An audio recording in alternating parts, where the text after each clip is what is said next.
Hello, everyone. Welcome to yet another day of the 90-day breakthrough challenge. We will complete this week discussing about energy by bringing together the key ideas. And I would like us to utilize the people present on the call and those of you who have attended previous days for us to figure out what are the most practical ideas that we can begin to use so that then out of this you can have select few things that you do on a daily basis, because there is a quote, I don't remember who said it, that you will never change your life until you change something you do every day. You'll never change your life until you change something you do every day, which is why it's learning Spanish sometimes doesn't change your life as much as learning to make your bed every day. Because if you're making your bed every day and you're only speaking Spanish when you go to visit a Spanish speaking country, then it doesn't affect your life as much as something you do daily. So, what is it that we can pick from the discussion of energy that we apply on a daily basis? Start to use it daily so that then it authentically manifests in our life, becomes part of our daily conscience, and impacts our activities. And so, right now, I'm just going to start with an open discussion. If you could reflect about the ingredients we've covered regarding energy, I know we did not do the usual physical, mental, emotional, and social, layers of energy. I tried to bring us down to things that are practical. Then we can always tie them back to those realms. But what have been your biggest takeaways in terms of personal energy management?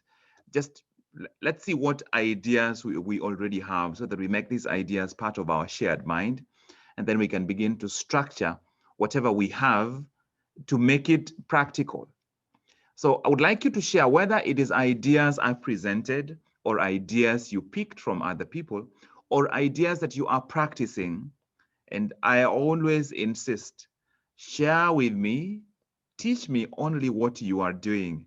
If it's something that you read somewhere or something you do occasionally, I want to learn only what you are doing daily.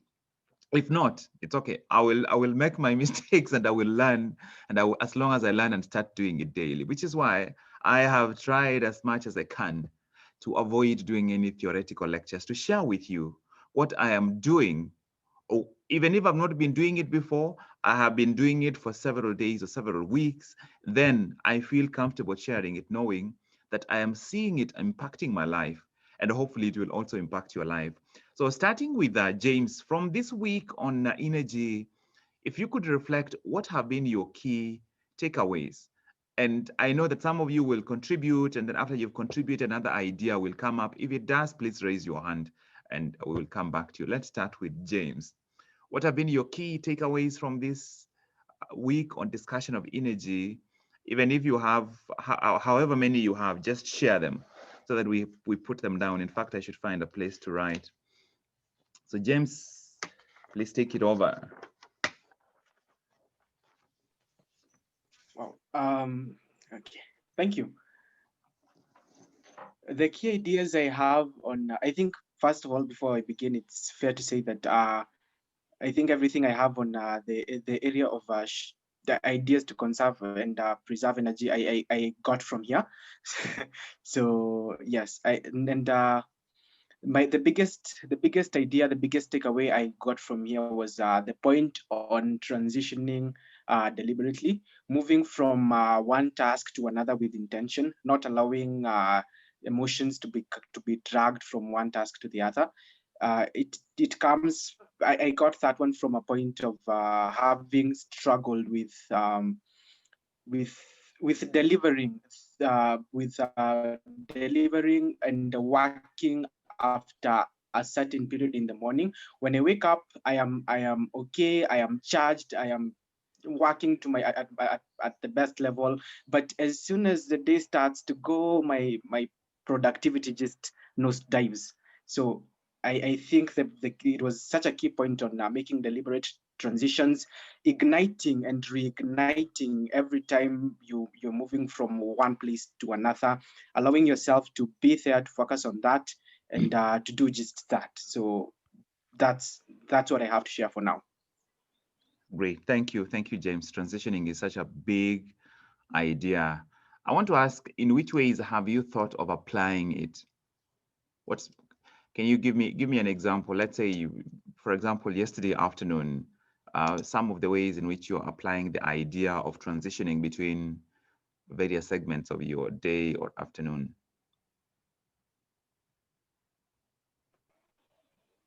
Well, for example, yesterday, I think I love to have conversations with people. I think those are some of the things that really charge me. So after I had had a conversation and I needed to calm down, I needed to study and write something. I came, I sat down and gave myself strictly, I think it was 3 minutes Yeah. of stillness, just to allow myself to focus, to bring my energy together and work from there. So that's just an example. Okay. So that's a good example. So there's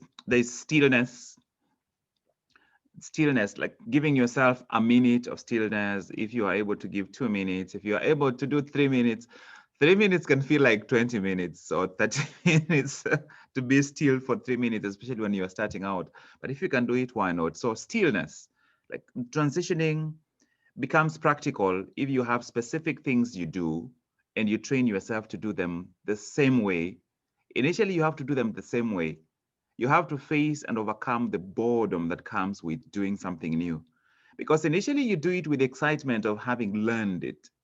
You do it with the excitement, but the only way that is going to assure you that this will become a permanent part of your life is when you continue doing it beyond the excitement, when the boredom phase kicks in, and you go beyond the boredom phase, and then you come to the permanent phase. So there is always the excitement phase, then there is the boredom phase, then there is the permanent phase. It becomes permanent after you have faced and overcome the boredom. And that's what separates you from somebody else who just learned it and did it a few days when it's exciting and then they dropped it. So stillness. The other thing is I always write down uh, my intentions for what I am getting into. Right. So I will be still so that it allows me to calm down and switch off the energy. And then I write down, for example, if I'm going to read, what are my intentions? What are my intentions? I want to be fully present. I want to focus for the next 90 minutes. I want to learn about, I write down a couple of X, Y, Z's that I want, right? And then maybe I should add the third ingredient is to ignite, like literally ignite. I breathe, I I get myself to breathe to the level of energy that I want. It sounds magical or even weird, but it works. It truly works. You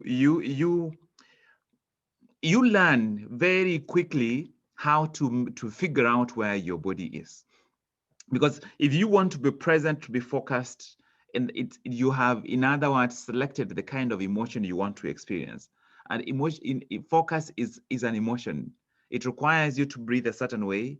It requires you to be seated in a certain posture. You're never going to be seated like this, and that's what you see a lot of the time. People are seated like this or like this, and you want to focus. It's that's not the energy of focus. The energy of focus requires such a high level of alignment, and so you ignite by selecting what level of energy you want to be in and what attitude you are approaching this with. And of course, I mean, there are many activities you don't need that high level focus, but if you're sitting to write and you write mechanically, you will waste time. So transitioning is so important. Transitioning is one of the single best ways to assure your day of being at an energy level you select yourself throughout, so that you don't bring the anger of the office into the home, or if there is some tension in the home, you don't carry it into the office, or you don't come with the disruption that you've experienced on a phone call into the next meeting, or the tension from one meeting into a client encounter. You create transitions. They allow you to disrupt the energy that you are at.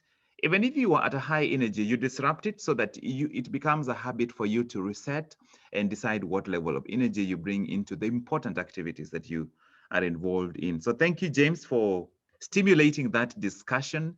Elena, from the week of energy, what have been your biggest takeaways?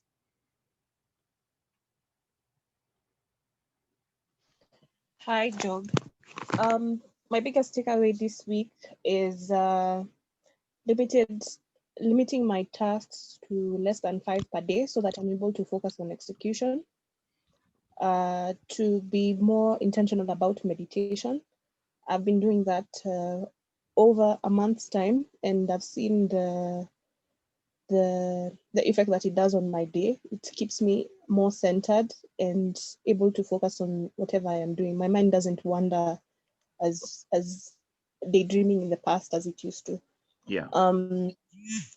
The ignition bit is something new that came to me through these sessions, and also focusing my high value activities in the morning hours when I'm most vibrant in the day. That has particularly helped me. Elena, could you give us a list of your high value activities? What are your highest value activities? My highest value activities are reading, editing, and writing. I love how quickly they came out. Like, it's not thinking about them. It's reading, writing, and editing. And all of those require a high level of energy. They require a high level of focus. How do you ignite? I just want to see how you are applying it to yourself. How do you ignite? I like doing a downward dog pose. It gets my blood pumping. Then also there's that pumping action that you do with your hand. I do that a bit more often these days. Yeah. It's I love those. I love those. And so that pumping action, the pumping action, you can do it with not just with your hands, but with all the four limbs, right? Mhm. It's you. Here is the probably something that you haven't tried, and I want us to try it together. Okay, I want us to try it together. So you sit comfortably, right, and put fist up your hands like this and place them on your thighs, right, and your legs are comfortable about 90 degrees and they're flat on the ground. Okay, so tighten up your toes in, fold them in and tighten that up as much as you can. And then tighten up the foot, like put as much tension as you can. Now tighten up the whole lower limbs, all of them from the calf to the thighs. So everything is tight from the toes all the way. Tighten up your butt now. So everything is tight, everything. So automatically you will feel some tension already spreading to your abdomen. So tighten up your belly. So, and then tighten up your hand, your fist, make it really tight, and then let that tension spread. So right now, almost all of your body is tense, which is why I'm struggling to speak, right? And then tighten up your neck. Really tighten it up like this, and it will end up moving your head, right? And then breathe in as much as you can while maintaining tension everywhere in your body, and I will count for you up to 20. Breathe in, hold it. 20, 19, 18, 17, 16, 15, 14, 13, 12, 11, 10. Okay, release it. Because I'm suspecting some of you might already have released it. And even in my counting, I skipped because I'm trying to spread my attention everywhere, making sure that I hold it. So holding tension in every part of your body, every part. And then after that, now you stretch. Because some of those muscles you've never intentionally created tension in those muscles.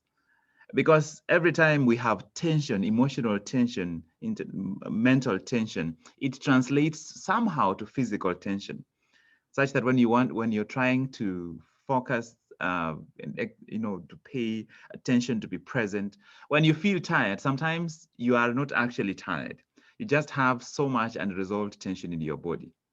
This exercise I've done with you, topped up with you breathing in deep. Let's do the breathing in deep part. So I want you to take a really deep breath and hold it for 12 seconds. Usually I do 25, but let's do it halfway. So hold it for 12 seconds. So I'll count for you, and I'll count out. So you breathe in deep, and then wait before you do it. So you breathe in deep, and then you close your head down like this. It's like locking. Breathe in deep, you lock like this, and then you tighten your sphincters. You tighten your sphincters, so that when you tighten your sphincters and your abdominal muscles, it also makes you want to tighten your chest. So you want to have tension all over your core and to hold it there. So you breathe in deep, as deep as you can, then you lock it down. And for 12 seconds, I will count for you. You hold that breath. All right, so I want you to take your breath at the count of 3. 1, 2, 3. Breathe in and lock it. And then tighten your sphincter, tighten your belly as hard as you can. 12, 11, 10, 9, 8, 7, 6, 5, 4, 3, 2, 1, and breathe out. We've never done this with other people. Anybody? How did that feel? The first part where you're trying to create tension every part of your body, and the part where you're just breathing deep in, and breathe deep in and tighten your sphincter. I can't explain to you. It would be a long explanation how it works. You would be amazed at how much energy you end up releasing by doing this. But let me just hear from maybe 2 or 3 people's experience from both exercises. What did you feel? Were you able to hold your breath? Anyone? Diba?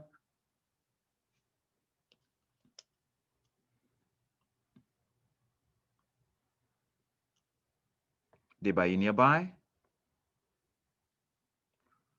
Yes, I'm here. I'm just trying to figure out what I felt. Okay, The okay, surprise that's fine. for the 12 minutes. Second, sorry. That's okay. Kenneth, are you on? Yes, I'm on. It was hard, but just realized that there was some tension on my back. I don't know why, but it was quite hard. So did you feel after the exercise? Did you feel that there's just there's some muscles that you have that are literally asleep prior to you stimulating or challenging them like that? Yes, I think so much I was asleep. That's why there are lots of tension. Yeah. The reason. Yeah. Breath is so powerful. Breath is so powerful. If we learn to intentionally utilize our breath more, every time we are in a tense environment, every time we are tired, every time we are bored, we breathe shallow, quick and shallow. If we start to extend and practice, guys, I do not go to the gym. I don't go to the gym. Again, it's coronavirus season. I don't go to the gym, but every time I am looking at myself in the mirror, I'm like, why would somebody think, like, someone look at me, they're like, he's working out. I'm not working out. Perhaps what is happening is these micro exercises that I'm doing on an ongoing basis, they have kept having their effect to the extent where the important muscles that I need to be fully effective are active on an ongoing basis. by doing this breathing exercise, by doing the lock, I call it the lock, where I breathe in, I haven't gotten to 35 seconds, I'm about 30 seconds. I breathe in and lock, and I do it two ways. So I breathe in and lock and keep all the sphincters in place for aiming for 30 seconds. When I no longer can hold it, I breathe out and then I go back to that position without breath in my chest and hold the muscles in that same position. If I do two of this, I end up breaking some little sweat. If I get to do four, I sweat like I was in the gym. And that's because I'm not trying to go to the gym. I'm not practicing to develop abs like an athlete. I just want to be functionally active, functionally fit. And these are some of the simple exercises that you can do in terms of igniting. You are breaking the tension. This exercise that we are doing, for example, holding tension, even if you don't include the breath part, this is something that you can do. You can do, and then you finish there, and then you say, I am ready. You do some kind of movement, but we are coming to that. So Elena, thank you for sharing with us. So ignition, meditation. So the 1 minute of stillness or 2 minutes or whatever minutes you're able to do, that's part of it. But if you're able to do longer, maybe 10 or 15, I recommend anyone starting out on meditation, please don't aim at an hour. Don't even aim at 30 minutes. Start with 10 minutes. The important thing is if you can attain stillness for 10 minutes, because if you're aiming for 30 minutes, then sometimes you end up doing it feeling rushed. Or if you didn't do it, you start feeling guilty. Oh, I didn't find it. Finding 30 minutes out of your day when it's not something you've been doing regularly can be difficult. Do 10 minutes, do 5 minutes, do 12 minutes, it's short, but you actually do it, giving yourself the minutes to actually be still. Once you develop the habit of being still, then you can expand it to 40 minutes or 30 minutes or an hour if you want. But first of all, it's making it a habit. You can even start with that one minute. If you do 1 minute 10 times in the course of the day, that's 10 minutes. The most important bit is that your brain is beginning to learn to be still when you do it. Let's hear from Diba. If you could reflect on what you experienced during the exercises, but what have been your biggest takeaways from the sessions that you've learned from the most in terms of energy management? Yeah, thank you. So far for this week, regarding the sessions on energy, what have the main thing that I was able to pick and already practicing is the idea of micro ignition. This is before the deliberateness to sit still and to ignite before every task. So what I usually do is before I go to sleep, I have a list of tasks or activities I want to do the day before, the following day. So before I even get out of the bed, I can picture my list of activities that I'm going to do for that day. So that's actually one thing that gets me out of the bed. So when I'm out and seated in front of my desk or my laptop, I remind myself to sit still. I've been doing 1 minute. Yeah. So I remind myself to do that before I transition every minute. So that's what I've been able to pick and already utilizing. That's amazing. Yeah. Thank you, Diba. Micro ignitions, being able to, it's like your car gets parked every time you get into something. When you are leaving that something, you have to restart your car to move on to the next thing. And of course, having your to-do list the night prior, having your to-do list, having selected the clothes you will wear, the shoes you will wear, the socks you will wear the night prior, having decided in advance what you will eat for breakfast, so that you're not making those decisions in the morning. In the morning, it is wake and go, where the goal is you're implementing the morning routine really quickly without needing to make any decisions. We shared yesterday if about decision making. If you need to make a decision in the morning about what to wear, literally flip a coin and decide whether it is the black or or light blue shirt you're going to wear. Or the other way is make it a routine where you've already pre-selected, like these are the 8 or 9 shirts from which I will select this day, and you reach in and put one of them on, or maybe even put the whole outfit together. Or the other way is create a deadline for decisions that are hanging around in your head. If decide by when you are going to have a decision made so that you can get this thing out of your way.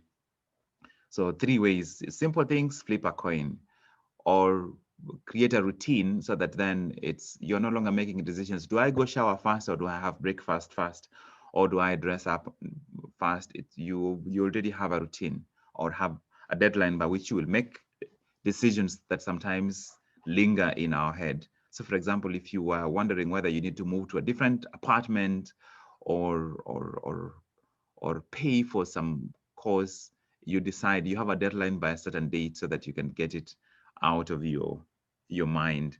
So thank you, Diba. Let's hear from Rumbi. What have been your key takeaways from the days?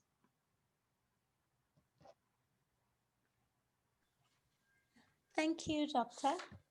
For me, the main key takeaway was knowing my practices and knowing how long it's going to take for me to do that. So before the whole 90-day challenge, I really had big time struggles with time management. I would always get to places late or meetings late. But ever since I've started knowing my practices and timing myself in advance to know that, okay, when I wake up, I need 1 hour to clean up or to dress up, and then to prepare myself for the day, to make sure that I've eaten something. I've drank my water, done a few workouts, and then I've left the house. So knowing my practices helped me in that aspect, that 1, I'm able to get to places on time or before. And 2, I'm also able to reduce my cortisol or my stress hormones. So I was always working on very high stress levels. And even by the time I get to the meeting, I'm anxious. I'm not in the state that I need to be. And with my line of work, it wasn't good because the energy that I would then give to my clients and the people around me wasn't one which was conducive. So at least now I'm more relaxed. And I think also knowing my practices, it has also helped me in the aspect of not worrying as much, where I'm now telling myself that, okay, I may not be able to control the situation, but stress is not good for me. It's not good for my body. And so I must try and find ways to reduce it. And by focusing on what I want to do and where I want to go, the whole envisioning aspect of 65 years, it's like you keep on having that. It's like a record, or a movie that you're kind of playing every day when you wake up and you're like, okay, my 65th birthday is going to be around the corner. What do I want to do? So those are also one of the other practices that I'm also doing, where I take a bit of time in the morning before I actually get out of bed, just to reflect on my life, and also just to ask myself in terms of what do I need to do today to help me get closer to what I need to have achieved by my 65th birthday, and what do I want people to actually remember me for. Yeah. So that has really been, a push on my aspect. Yeah. I love that. So the 2 biggest ideas I've picked that you've run with, amongst the other things you spoke about, is making your reflections about where you are going 65 more real so that it can influence what you do, and also becoming more organized with the activities that you need to do. And this is one of the things that we will do shortly. We will extend today's session a little bit just so that we finish finish what this agenda.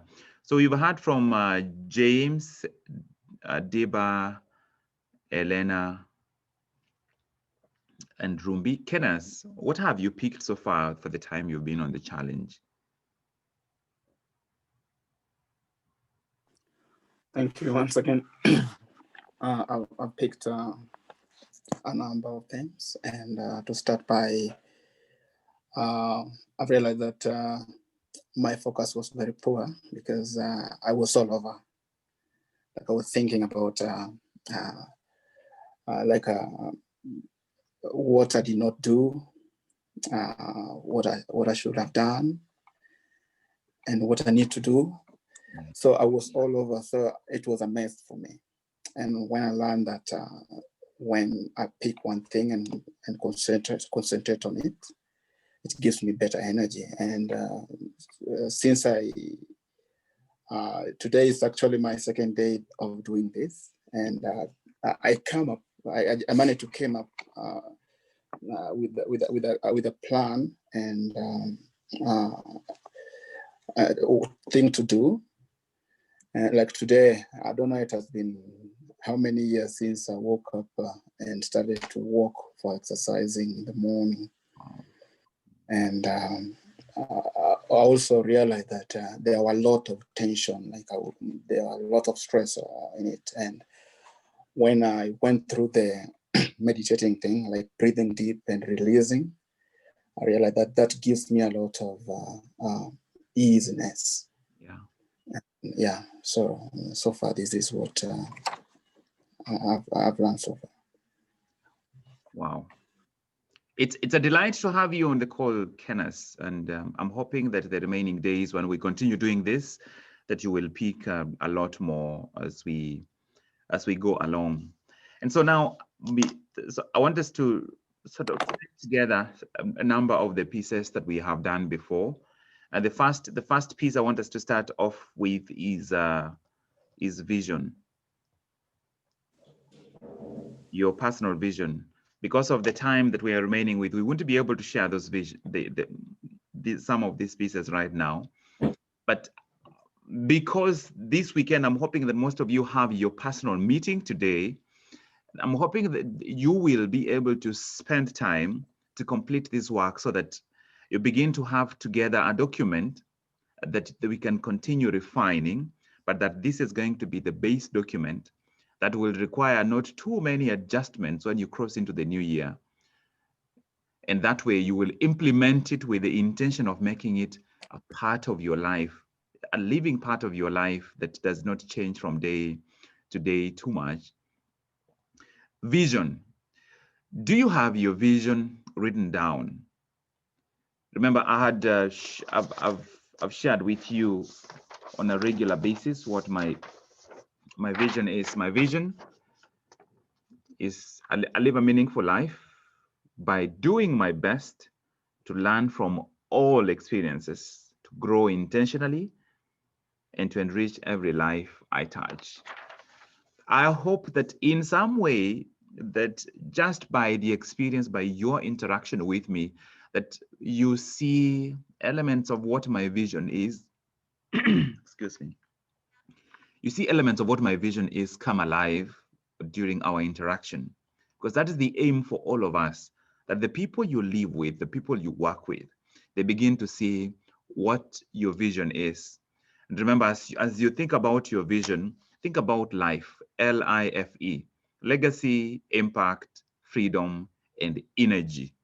In other words, what level of energy you want to live at, what amount of freedom you want to experience, what kind of impact you want to leave, and what nature of legacy do you want to craft.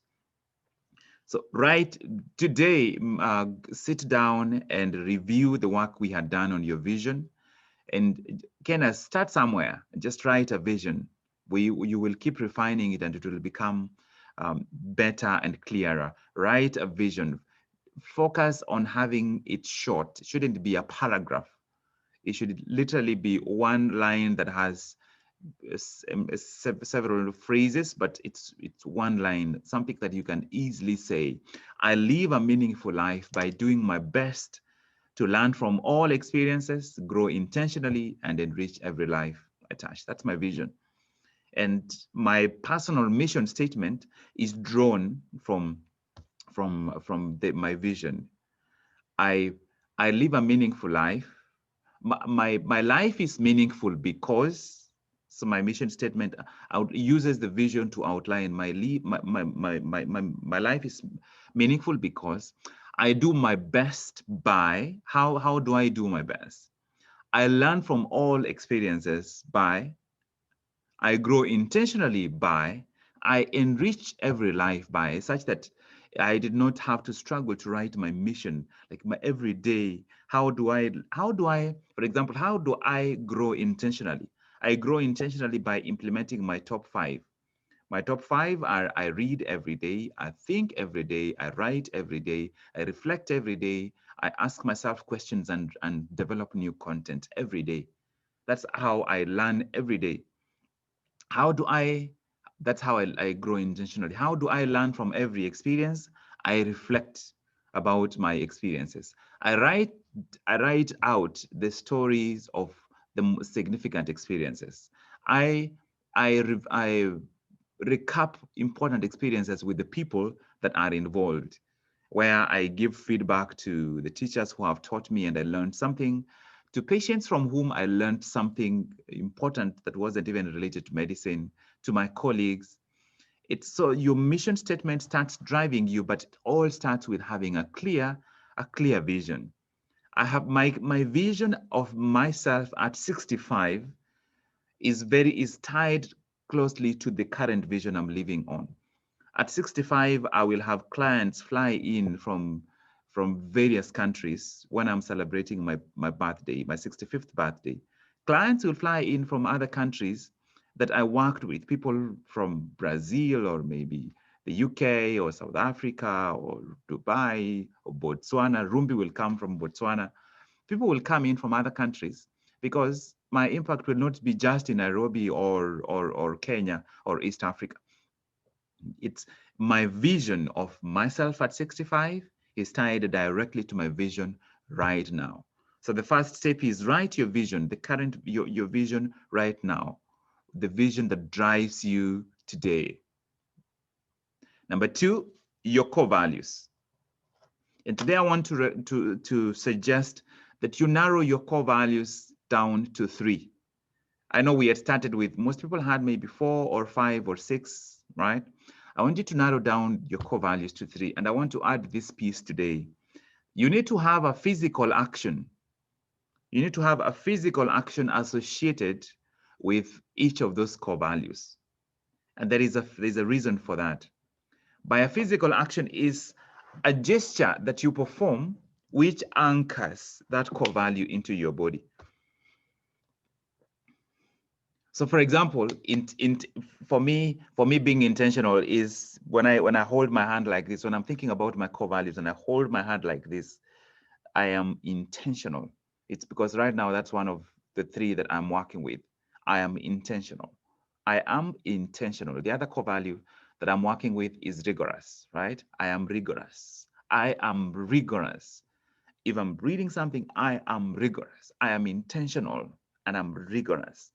And it's amazing how much your nervous system buys into something when it has a physical gesture associated with it. Can you imagine if the athletes or the sports people, if they won something, whether they won a trophy or they won a race, and then they just received the trophy and they just sit there, the celebration will not be complete. The experience of that victory will not be complete. Even us, when we support a certain team and they win, these people are all the way in another continent, in another country. Maybe they're playing in England or they're playing in Spain or they're playing in India.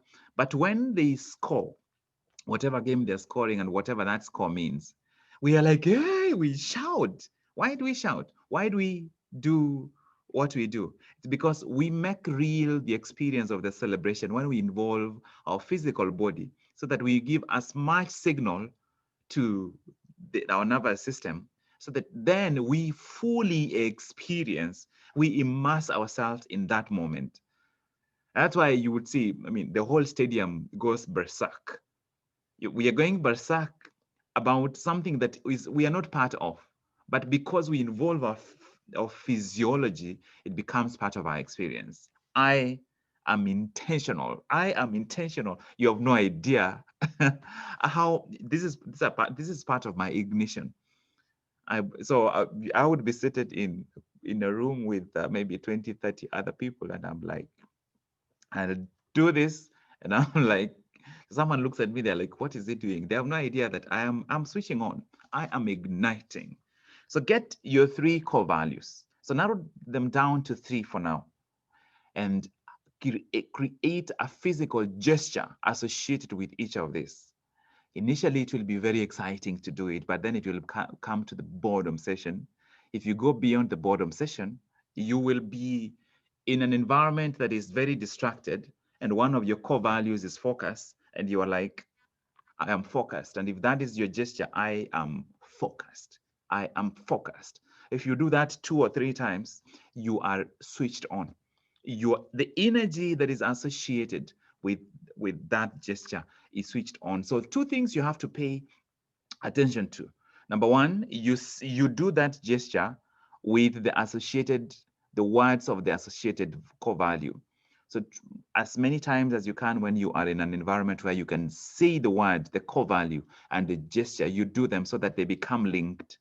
But even when you do it in the presence of other people who you don't want to know your business, you say it mentally. Focus. If it's focus, or if you say it's focus, or if you say I am excellent, I am focusing on excellence, whatever you choose, you say it. The second bit is that you make sure that you experience it. You can't lie to your nervous system. When you celebrate, your nervous system knows that you are celebrating. So you can't lie. You intend that you start to feel it when you do it. So the first bit is your vision, and learning to read your vision not as a statement, but as an experience where you read the word out. When I say I live a meaningful life by doing my best, I feel it. I feel it. It's so weird how much I feel it. I learn from all experiences. I learn from all experiences. And it forces me to show up everywhere I go with a totally different attitude, because I learn from all experiences. And so I do not have the room to say that this meeting is boring, that this class is boring. There is something for me to learn. Maybe it's to learn how to deliver a similar class in a way that connects with other people, or to run a similar meeting in a way that gets people engaged, because I learn from all experiences. I don't have the luxury of deciding when I will learn. So you read your vision in a way you feel it, the same way you read your core values out, not just verbally, but with involving your physique. You do the physical sign together with the word of the core value, the words of that core value, and you make sure that you experience it in a way that is believable to your physique. I hope that makes sense. Number 3, writing your goals.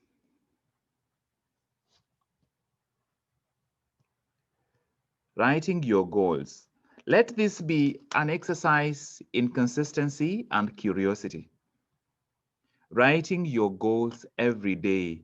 You should have a scrapbook, or maybe you buy a ream of papers. Just have something that on which you can write and discard, because you have your goals written in your diary or in your journal or in your goals book. But when you write your goals in the morning, you are not going by what is written. You are going by what is here. What is in the book is fixed. What is here is not always fixed. And yet what is going to influence you on moment to moment is what is here. What is here can sometimes override what is down on paper. because some of the goals you have now will disappear, especially after they are implemented, or they will no longer be as compelling. You write with the aim of developing consistency and exercising curiosity. Exercising curiosity because you are about, I promise you, everyone, you are about to discover some goals that will change your life, which you have not yet written down. Don't block them. Keep writing. Keep writing with the intention of bringing them down. So every day you read your vision. The aim is for you to get to a place where you say your vision without needing to read it.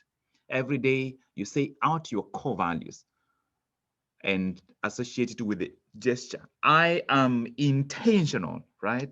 So I would wake up in the morning and make up my bed and pray, and then I do my this routine that I'm giving you. Then I would say my vision. I live a meaningful life by doing my best, and I do it in such a way that I feel it.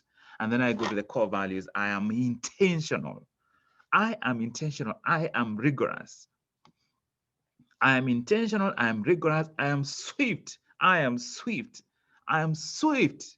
And I do those 2-3 times. Go back to read, say my vision again, say my core values again, and I'm feeling them. And I'm igniting myself in a way that it doesn't matter what happened yesterday. And then I take my pen and write my goals down. And now I've generally either I'm standing somewhere by the kitchen as I drink water, or I kneel by the bedside and put that clipboard and just jot down those goals. And every single day, 2-3 new ideas are occurring to me. And what I do, I just asterisk those ideas and leave that paper by the bedside. When I come in the evening, I look at them again, and I trust my brain, my physiology to reproduce these ideas. If they are real, they will keep coming back. But if there's any that is compelling, I remember to write it in my goals list. Your vision, your core values, your goals. There is a piece that we had covered before, your personal principles. This is, you could give this so many other labels. Your personal principles. That is piece number 4 of the things that we're speaking about right now. You could give it other labels like your personal commandments or your personal rules or your highest principles. You need to figure out what your highest principles are. Now, sometimes this can overlap with your core values, but I take core values as a flavor that you can pick anytime you want and go by. Your core values need to be active. They have to have an active ingredient with them. I think of my personal principles, the principles I want to structure my life around, as changeless core, like a changeless core that enables me to deal with a changing environment, with a changing economy, changing political landscape, changing healthcare structures. And this is like the foundation. So I have borrowed this so much from a lot of the books I've read. For example, I picked all the 7 from Stephen Covey's book, Be Proactive, Begin with the End in Mind, Think Win-Win. I picked all those, and I keep thinking about them in terms of how to truly make them as part of my life. I do not know what your source is going to be, and hopefully at some point we will share. What are those principles which you could teach your family, you could teach your children, you could teach other people that these are the principles that I want to live my life by. And then eventually you will see how all these pieces come together, so that when we sit down and you share with us, like, these are the goals, like when you read your goals, we are like, okay, these are your goals. How do they fit into your vision? How do they fit into your personal principles? How do those lead into your mission statement? The 5th ingredient. So principles, create your list of principles. The 5th ingredient is your daily routine. If you were to have a series of perfect days, absolutely perfect days, what would you do when you wake up in the morning?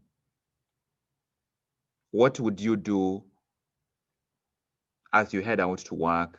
How would your work day go? What are some of the things you will ensure you do during your work day? How will you close off the day? What would you do in the evening? How would you sleep? How many hours or minutes would each of your activities take, and what would those activities be? And so I would like you to draw out, get a full page and draw out your perfect day. If you want to have a perfect day and replicate it from day to day, so that out of 365 days next year, you have 280 perfect days. We're giving you a bit of discount. But if you had 280 perfect days, you can have 100% perfect mornings and 100% perfect evenings. By perfect, it doesn't mean it's flawless. It just means it gives you as much value as you can get out of that morning, out of that evening, out of that work day. So if you are to have perfect days, like a series of 300 perfect days next year, what would your perfect day structure be? Create that structure today. Create it with the mind that sometimes we schedule too much. You would rather have just enough activities to fulfill your highest value goals than have so many extra activities in there. Lifestyle activities should take as little time, just enough time for you to do it well, not too much time on top of it. For example, if it's walking, if you commit to walk for 10 or 15 minutes and you do it, you are more successful than somebody planning to walk for 30 minutes and they only do it occasionally. Every one of us can walk for 10 minutes. If you walk for 10 minutes vigorously and you do it consistently for 30 days, your physical body will change. It will change because it's not the walking that is giving you the benefit. It is the mental discipline that you have created. Therefore, you become more aware and more deliberate about what you eat. It is that elevated awareness. So lifestyle activities, you want your highest value activities to have more of the time, and your lifestyle activities to support this, because some of your lifestyle activities can actually be done during your high value activities. So for example, breathing in deep and out, taking a minute or two to be still. These are lifestyle activities. Eventually, that's where we want to take them. They become lifestyle activities, where when your family sits down and they want to pray before they start having a meal, for you that prayer is also part of your stillness. As they start praying, as you close your eyes, you are becoming totally still, so that it's become part of your lifestyle. So create your perfect day and give only enough time to your lifestyle activities for them to support you, because you are not trying to become an athlete. You're not trying to become a monk. You're trying to just squeeze out enough juice from these activities so that they can support you to be effective in the key things that you want to accomplish. The sixth thing I would like you to do today is read through all the paragraphs you had written. Kenneth, you might not have done this, but you could find it in the necessity. If you look at the videos on our YouTube channel that are labeled with necessity. So look at all the paragraphs you had written from other people. And today I would like you to add 2 more paragraphs, or just one extra piece. Is what will you say? It is your 65th birthday. It's now your time to go to the podium and give a speech. What will you say about the things you learned? And remember here, you are already at 65, so you are speaking as though you are 65. And you are speaking like that because every goal you set has come to pass. All the disciplines you wanted to learn have come to pass. All the skills you wanted to master have come to pass. You have lived a legacy and created the impact you wanted to have. And so that's the point from which you are writing it. You're not writing it based on where you are today. You're writing it based on where you will be that time, We will figure out between now and 65, but 65 is already there and it's perfect. You have arrived there, everybody has a smile on their face and so much gratitude because of how you lived and how you carried yourself. Add your paragraph today. Read all the paragraphs that the other people would have written for you, and now add your own paragraph. So remember, there's the paragraph of somebody from your family, somebody from among your friends, somebody from your workplace. You might still want to add another family member. The point is to have so many perspectives, because sometimes we don't allow ourselves to create beautiful enough visions to be compelling, because we are trying to work with where we are now. You're trying to step beyond where you are, step into the future, and step into different voices in the future to create for you a compelling future that you can move towards. So write your own piece today and review the other pieces. If you didn't have enough pieces from the other people, just put yourself in that image of what you would want them to say. You have the freedom to decide what they will say. Just make them say it. You're putting words into their mouths. Make them say what you want. The final piece today, and this is, I hope you take it because it's meant to be a positive experience. I'm not wishing any of us to be dead within the next month, right? I'm not wishing any of us to be dead. May we all be alive and healthy. But this is something I am working on currently. But if you knew that you only have between now and 31st December to live, and I'm lowering my voice because I can't say it anymore, like to portray the energy around what I want you to do any better, because I really want you to listen to this. And even if you're watching the video later, if you knew you only have until 31st December to live, how differently would you live between today and 31st December? If you knew that all you have to live is between now and 31st December, because we don't have next year. We don't have tomorrow. We don't have next week. We don't have this night, today. We don't. What we have is right now. How could I live right now if I knew that today is it, that tonight I'm going to sleep and tomorrow I may not be here? Because there's always a possibility that I may not be here tomorrow, that you may not be here tomorrow, that maybe some of the people in your life to whom you need to say thank you, or I love you, or sorry, or you have inspired me. We don't have tonight. It's coming. Hopefully it's coming, but we don't have it.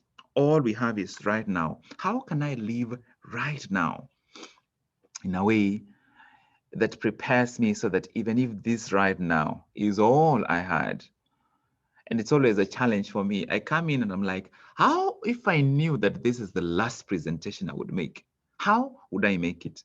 And the answer is always the same, right? The answer is always the same. The answer is always make it with no expectations about what I'm getting out. Just make it with just the desire for me to pour out everything I can give within this session. I give it within this session. I pray every day that I can carry this attitude into everything I do, into every patient encounter, into every interaction with my colleagues. It's not easy. It requires the ongoing reminder. So the final activity for you today is going to start with, you write the statement down. If I only had until 31st December, I would, and write down everything. And this is going to probably take you like 20, 30 minutes. Give it time. If I only had until December 31st, if we are pursuing a breakthrough by the close of the year, we have to now, after we have done this, we've essentially done 2 months. By this Saturday, we will have clocked 2 months.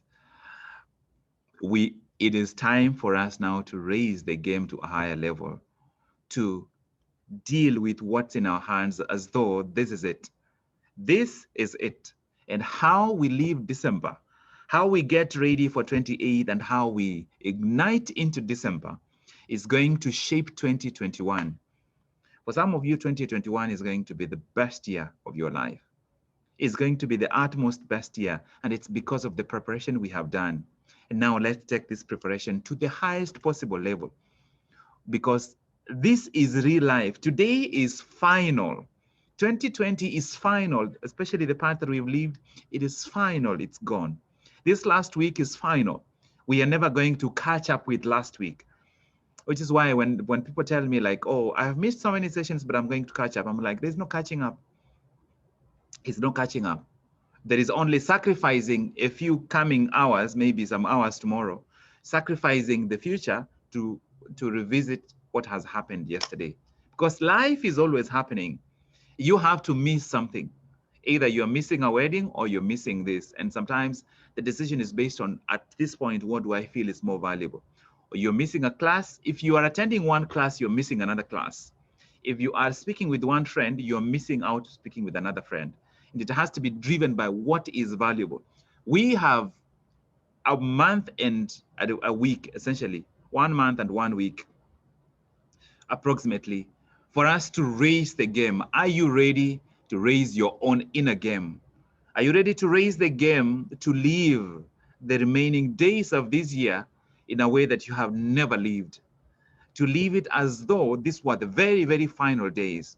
To live it knowing that these are the final, if this is it for 2020, once these days are gone, it is gone. But you're living it in such a way that 2020 leaves a legacy that is indelible in your life.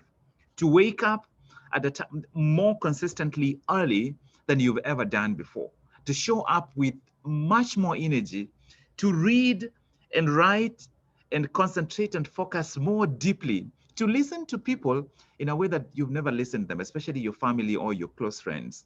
To show up totally differently, not because anybody is pushing you to do it, but because you have created an igniting moment in your own life.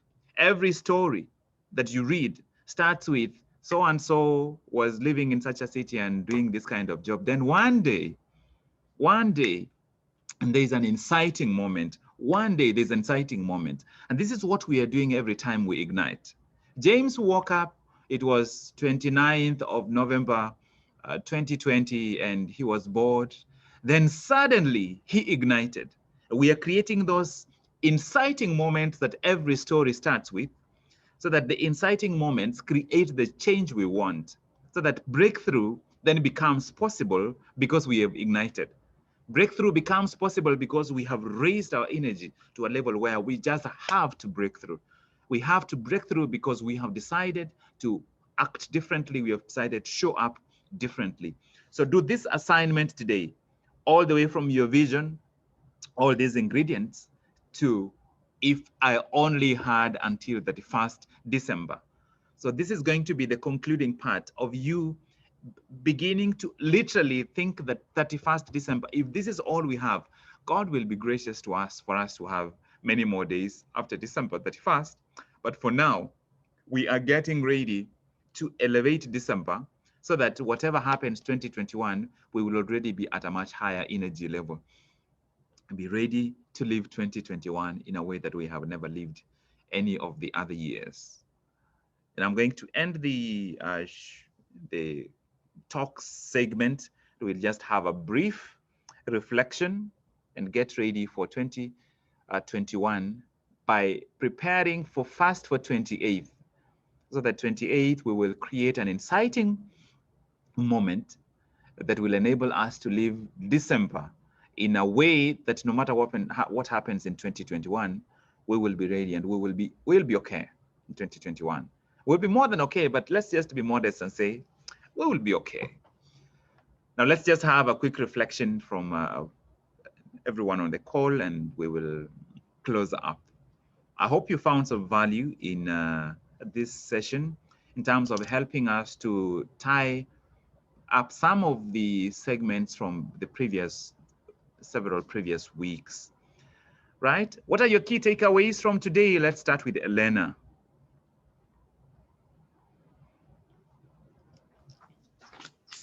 Good morning, Job, and good afternoon, everyone else. My key takeaway from today is how to draw out my perfect day. I really look forward to doing that exercise and delving into what my perfect day would look like. Besides that, I would also want to explore the kind of legacy I'd want to leave. It's something I've never thought about before, so that is something I'm looking forward to do too. Thank you very much, Elena. You have been one of the steadiest participants in the challenge, and I appreciate that. Thank you very much. Let's hear from Diba.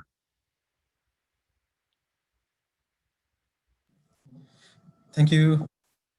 My takeaway from this session is the aspect of assigning a physical action to the core values. This is something I've not done yet. I feel it's going to have a lot of impact on how I'm going to ignite for every activity. So I'm looking forward to doing this. Thank you. Wow, yeah. Thank you, Diba. I can't wait to hear what your experience is after you have done it a couple of times. Right? I am intentional. Like it just changes everything. Thank you, Diba.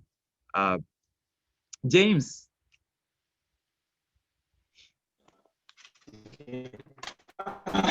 Thank you. My key takeaway is practical activities I've gotten to add to the small list I had to, the practical things that we can do to preserve our energy. Single moment I've gotten to add onto that list, and yeah, I think that's good. I am looking forward to carrying out all these exercises. I don't know why my vision somehow fell out of the picture, but I am really excited now that I'm getting to revisit that. And I already feel that the way I feel, I know it's going to be different. There's going to be a lot of progress from where I was last time to now that I'm coming to do it again. But I am looking forward to holding on to it well this time, not letting it fall off. But I love how all of this is coming together. It reminds me of what we shared in the beginning on the 6 M's, the movement, measurement, then we have mission and mastery are at the end. But what we have done, we started by creating movement, then there's measurement, and then we got motivated, and now we are here, and bringing everything all together in the exercises that you've asked us to do. I think that's I don't know, I find that very inspiring, and I am looking forward to do all those exercises. I think it will simply add on to the motivation to push through the remaining days. Wow, thank you, James. You've also been one of the longest running members of the challenge. You have amazed me because it's most people lose sight of those 6 M's, and if you look at everything we've done, you can actually figure out, for example, any piece we cover, which M it is focusing on. I have found that people, and it's very easy for the vision to fall by, and it's a natural thing. And every time I've coached people, I know at what point it's likely to fall off.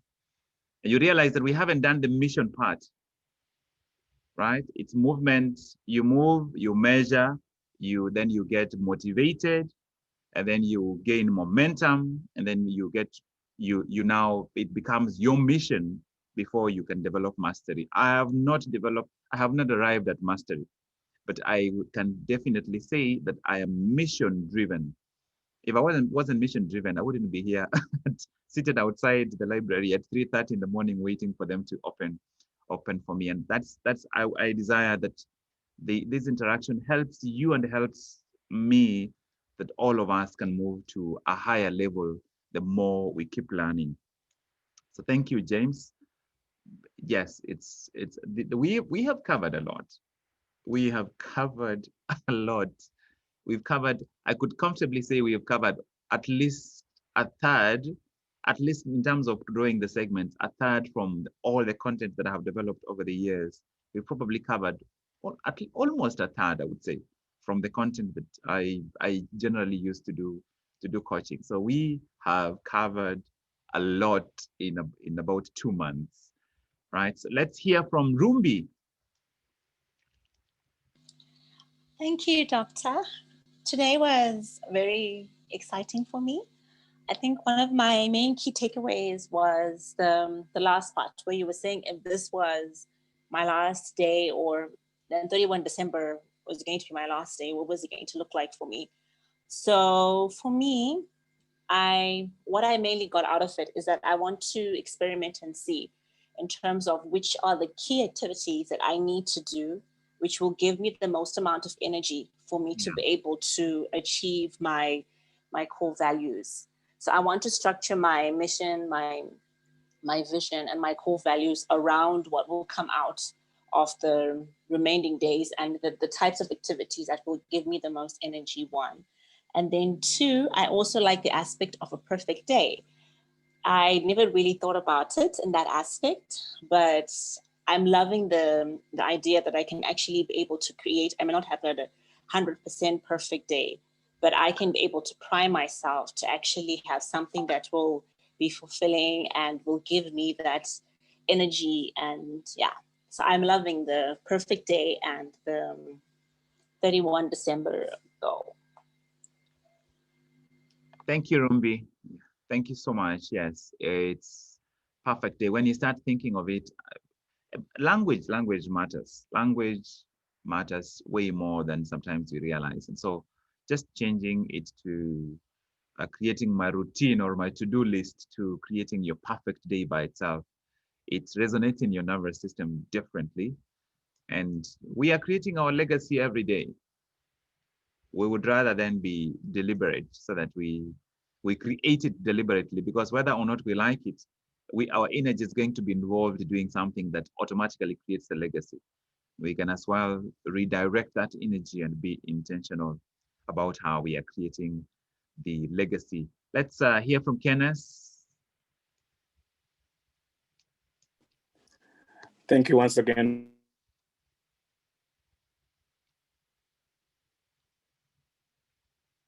Kenneth, we can't hear you.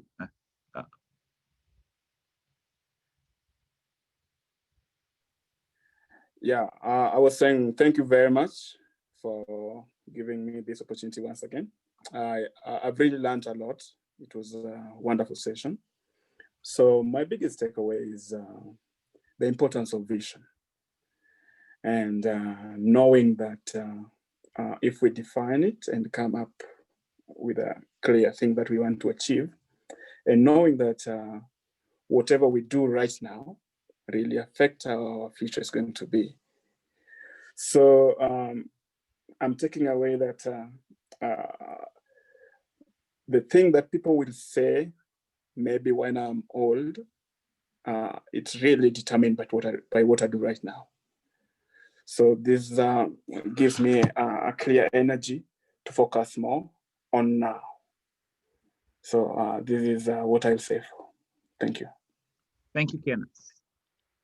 Yeah, it's at the end of the day, what people will say, we can shape what people will say, but the most important part, I think, is that we shape what they would say, but what it ends up doing is to inspire us to live with greater intention, which ends up translating to a higher quality life. I am excited that we were able to do this session today, which closes the week on energy. And I look forward to seeing how we can adjust the coming week to ensure that we get the most value out of it. And I'm looking at what I had outlined for December. And I just can't wait.